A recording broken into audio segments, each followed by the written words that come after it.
Hi bakers, my name is Nissa and I'm from the Big London Bake, and today I am going to be showing you how to make 2-ingredient coconut macaroons. What you will need is a large baking sheet.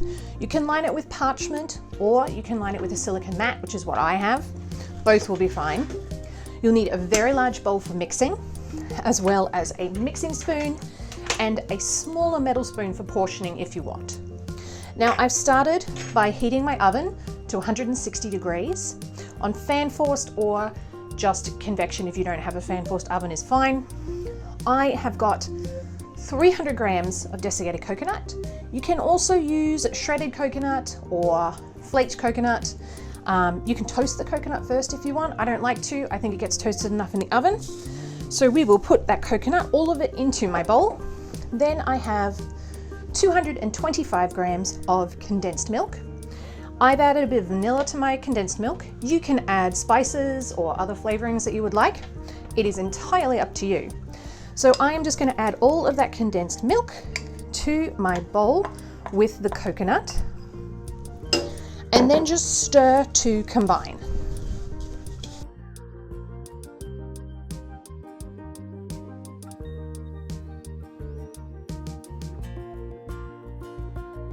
So good bit of muscle getting it all combined. As you can see now, it's all moist, but it's not really wet. We want it to be moist so it holds together. Now, I am going to portion out onto my baking sheet.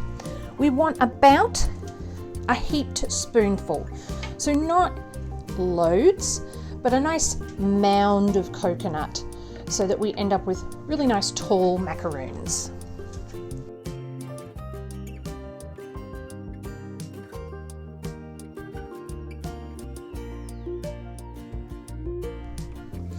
When you're shaping your macaroons, if they're not holding together, just give them a little squeeze.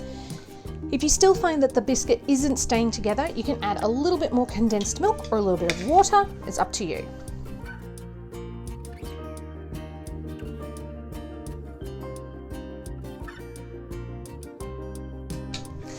That's all my macaroons portion, bakers. I've got 15. If you make them smaller or larger, you'll obviously get a different number. I'm now going to pop them into the oven to bake for 10 minutes at 160 degrees. I'll check them after 10. If you want a darker coloured macaroon with a more toasted coconut flavour, you can let them go longer. But basically, we just need them to set and lightly brown. All right, bakers, our macaroons are out of the oven now. If you have a look, they are a beautiful golden brown colour. You can also jazz these up a little bit if you want by melting some chocolate and just dipping the bottoms in them, but they are delicious as they are. Make sure you follow us on Instagram at @thebig_bakes. Also tag us if you make any of these recipes at home. Bye.